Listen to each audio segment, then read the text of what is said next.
In the past month, 3 major UK retailers, Marks & Spencer's, the Co-op and Harrods, have been the targets of sophisticated hacks from a hacking collective known as Scattered Spider. What happened? Who is Scattered Spider? Should you be concerned? And what can you do to protect yourself?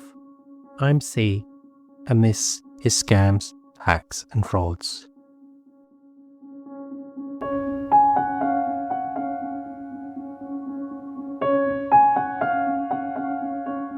Marks & Spencer, or M&S, is a 141-year-old cornerstone of British retailing.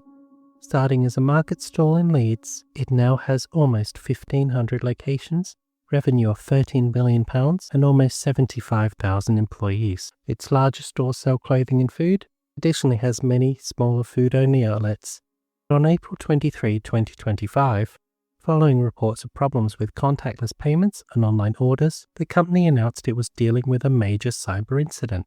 This incident would see online orders suspended, automated inventory systems disrupted, and problems maintaining freezer temperatures.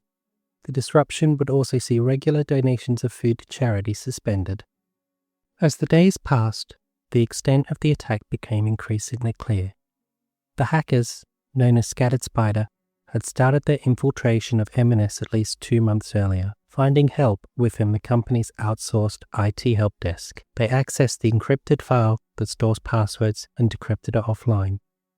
This granted them access to legitimate accounts, allowing them to elevate their level of access and control over Marks & Spencer's systems.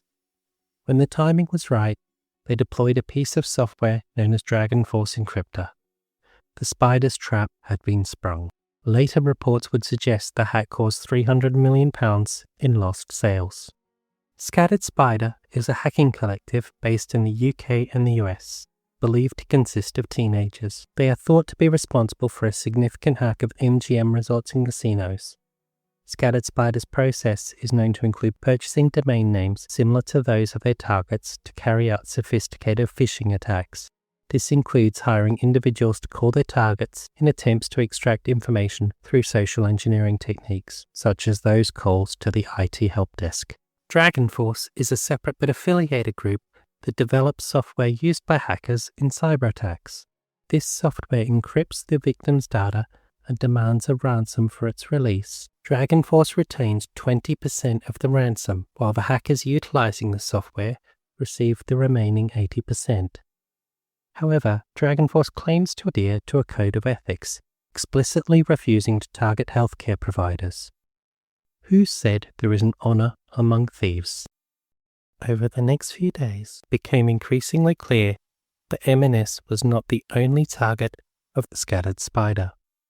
The Co-op had reported that they too were also a target, but initially claimed that customer data was not affected. This triggered a response from Scattered Spider. They claimed they had data on as many as 20 million people and released a sample of this data to the BBC to prove it. If their claims are true, this would be almost a third of the total UK population. Days later, the retailer would report problems with contactless payments, and many stores, particularly in remote areas, spent days with empty shelves, making their initial denials very dubious. Additionally, iconic London retailer Harrods reported attempted breaches but claimed to have successfully repelled them, but no response has come from Scattered Spider yet.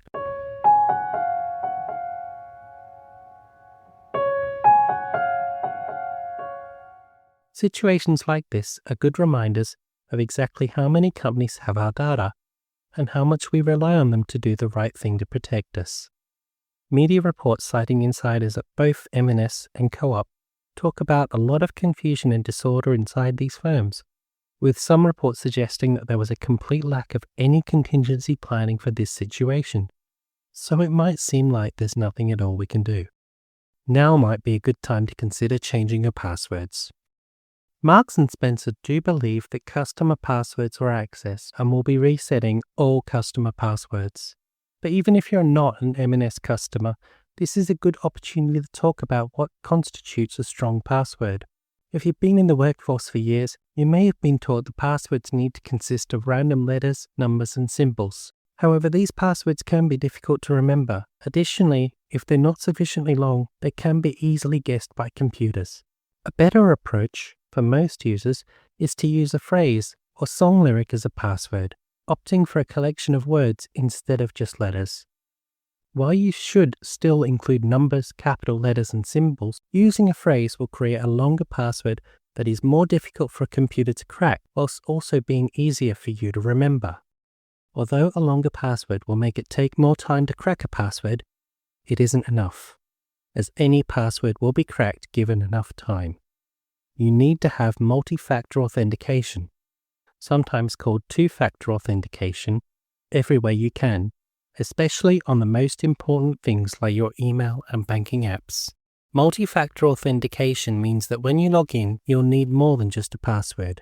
You'll need your phone, email, or a physical token to prove that you are you. So even if your password is cracked, your account will be safe. There's probably no way now to stop data taken in hacks like this from being transferred to other nefarious groups.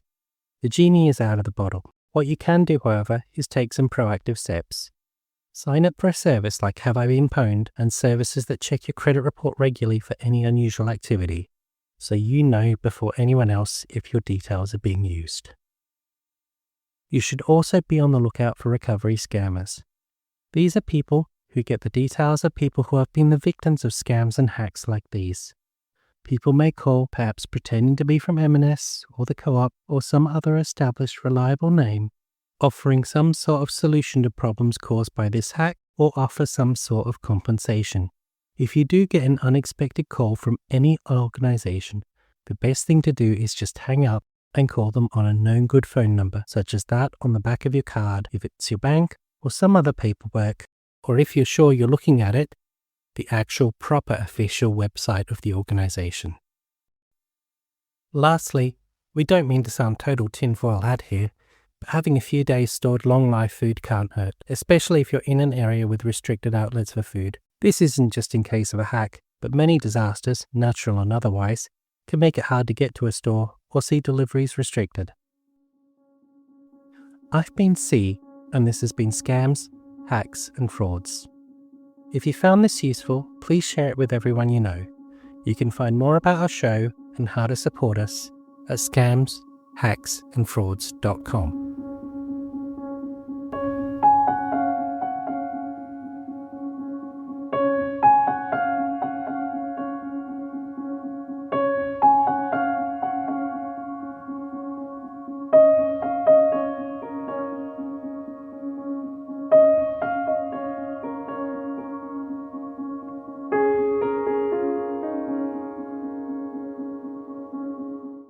This podcast is available to reuse for free under the Creative Commons with Attribution Share Alike license. The music is not included in this license. For more information on the Creative Commons license, please visit creativecommons.org.